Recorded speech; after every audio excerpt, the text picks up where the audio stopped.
కుటుంబాల్లో సోదరభావంతో పాటు అన్నా చెల్లెళ్ల అనుబంధానికి ప్రతీకగా రక్షాబంధన్ నిలుస్తుందని తణుకు ఎమ్మెల్యే ఆర్మిల్లి రాధాకృష్ణ అన్నారు. రక్షాబంధన్ను పురస్కరించుకొని శనివారం తణుకు ఎమ్మెల్యే కార్యాలయంలో ఏర్పాటు చేసిన కార్యక్రమంలో పలువురు మహిళలు ఎమ్మెల్యేకు రాఖీలు కట్టి శుభాకాంక్షలు తెలియజేశారు. ఈ సందర్భంగా వారిని ఆశీర్వదించి మాట్లాడారు. ముఖ్యమంత్రి చంద్రబాబు నాయుడు, ఉప ముఖ్యమంత్రి పవన్ కళ్యాణ్, మంత్రి లోకేష్ సారథ్యంలో రాష్ట్రంలోనే అనేక సంక్షేమ కార్యక్రమాలు అమలు చేసినట్లు తెలిపారు.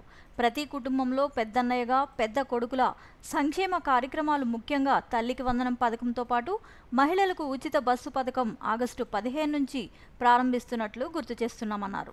సోదరభావంతో మహిళలకు సంక్షేమాన్ని అమలు చేస్తున్న ఘనత కూటమి ప్రభుత్వానిదేనని తెలిపారు. ఈ సందర్భంగా మహిళలకు రక్షాబంధన్ శుభాకాంక్షలు తెలియజేశారు. కార్యక్రమంలో కూటమి నాయకులు, కార్యకర్తలు పాల్గొన్నారు. అందరికీ రక్షాబంధన్ శుభాకాంక్షలు తెలియజేసుకుంటూ, ముఖ్యంగా రక్షాబంధన్ అన్నా చెల్లెళ్ళ అనుబంధానికి ప్రతీకి.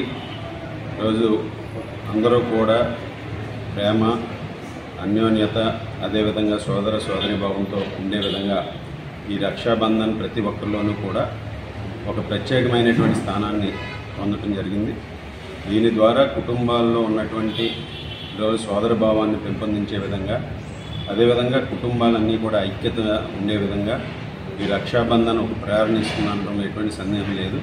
ఈరోజు ప్రతి ఒక్కరూ కూడా, మహిళలందరికీ కూడా, ప్రతి ఇంటిలోనూ కూడా ఉన్నటువంటి సోదరులు వారి ప్రేమ, అనురాగంతో వారి వృద్ధిలోనికి వచ్చే విధంగా కృషి చేయడం కూడా మనందరం కూడా చూస్తున్నాం. అదేవిధంగా ఈరోజు గౌరవ ముఖ్యమంత్రి చంద్రబాబు నాయుడు గారు, పవన్ కళ్యాణ్ గారు, లోకేష్ గారు, అదేవిధంగా వారు కూడా మహిళల కోసం అనేక పథకాలను తీసుకొచ్చి ఈరోజు సంక్షేమ కార్యక్రమాలను అమలు చేయడం జరుగుతుంది. ముఖ్యమంత్రి చంద్రబాబు నాయుడు గారు ప్రతి కుటుంబంలోనూ ఒక పెద్ద కొడుకుగా, పెద్ద అన్నగా మహిళలకి అనేక సంక్షేమ కార్యక్రమాలను అమలు చేస్తూ ఈరోజు ముఖ్యంగా మనందరం కూడా చూసాం, తల్లికి వందనం పేరుతో స్కూలుకి వెళ్ళే పిల్లలందరికీ కూడా ఈరోజు 15,000 రూపాయలు వారి ఖాతాల్లో జమ చేయడం జరిగింది. అలాగే మహిళలందరికీ ఉచిత బస్సు ప్రయాణాన్ని కూడా కల్పించే విధంగా ఆగస్టు 15 నుంచి ప్రారంభించడం జరుగుతుంది. అలాగే 3 గ్యాస్ సిలిండర్లు ప్రతి సంవత్సరం కూడా ఉచితంగా ఇచ్చే విధంగా కూడా ప్రారంభించారు.